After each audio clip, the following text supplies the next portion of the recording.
Hey everybody, hope you guys are healthy and safe. So this is the Tecno Camon 30 Pro, the newest flagship phone from Tecno. It's powered by the Mediatek Dimensity 8200 Ultimate SoC, and it has triple 50 megapixel camera for the main camera, ultra wide, and also the front facing camera. So yeah, the selfie camera, it's a 50 megapixel lens with eye autofocus. And just like Tecno's sister brand Infinix, you're getting a lot rear package. So with the retail package, you get a set of wireless earbuds. In the phone packaging itself, you have the phone obviously, but you also have a very nice looking case. This is not like a cheap see-through TPU case. And then you also have tempered glass screen protector, a 70-watt fast charging brick, USB-C cable, along with a SIM ejector tool. Now looking at the phone itself, it has a very nice premium design with this, vegan leather back. The camera's off-center a little bit, housing again the dual 50 megapixel camera on the back and a 50 megapixel front-facing camera. The OLED screen's entirely flat with refresh rate up to 144 Hz. Okay, after a couple of days of testing, I am quite impressed by the hardware and software craftsmanship of this device, especially considering that this is not a flagship phone. I don't know the official price yet, but it's probably going to be like $300 something. But the hardware is so nice. I love this kind of vegan leather.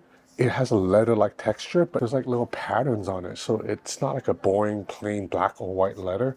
And just the fact that the camera's off-axis with a little metal aluminum side here that spills over adds a little bit of character. This is not a boring-looking phone. The aluminum frame feels very nice, and also it does not attract fingerprints at all. The corners are chamfered a little bit so they don't dig into your palm and the screen. The animations are so fast, 144 Hz refresh rate, and it's just like, check out how fast apps zip through. Maximum brightness is good enough for outdoor use, and the 5000 mAh battery is pretty sizable.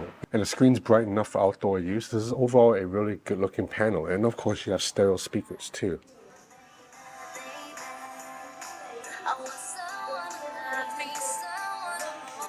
The phone's also very thin, especially considering the fact that there's a 5000 mAh battery inside. It's only 7.8 millimeters in thickness, and it weighs 178 grams, so it's definitely one of the lighter phones out there, especially since you have a large 6.8-inch display. Now, as for the camera performance, the main camera is fine. Sony IMX890. This is a proven sensor, 1/1.5-inch sensor size, so you get relatively shallow depth of field. And the portrait mode is okay. I think the software processing around my data is respectable. I wouldn't say it's amazing, but it looks fine. The ultra-wide camera, however, is a little bit below par, and there's always a lag when you switch between the main camera and ultra-wide camera. Like anytime you switch lenses, you have to wait like a beat. Alright, so you're watching 4K 30 footage right now with the Tecno Camon 30 Pro. 2x zoom, main. But the front-facing camera is very good, I guess, for people who really like taking selfies. I am not one of those, but it does accurately track your face even when you're moving around to make sure you're in focus. Tecno's HDR is also really good because right now I'm against backlight. So you see bright lights behind me. If I take a selfie right now, you'll see that on the viewfinder, the window's blown out, right? But if I open the shot, you see it's perfectly exposed. The window's outside is exposed, and my face is exposed, and the camera's exposed too. The Dimensity chip performs well here. Here are the Geekbench numbers.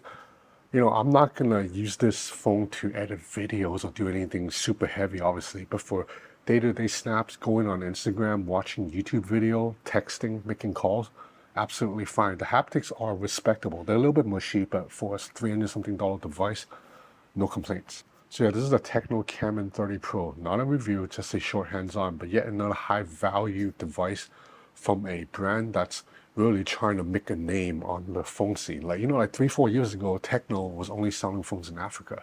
Now they're releasing phones worldwide, and the stuff is like very premium looking. Like if you pick up this phone at its price point, it definitely looks and feel more premium than a similar price Samsung phone or a Google Pixel 7a even. But yeah, that's about it for this video. I will have more, so stay tuned. Thanks for watching.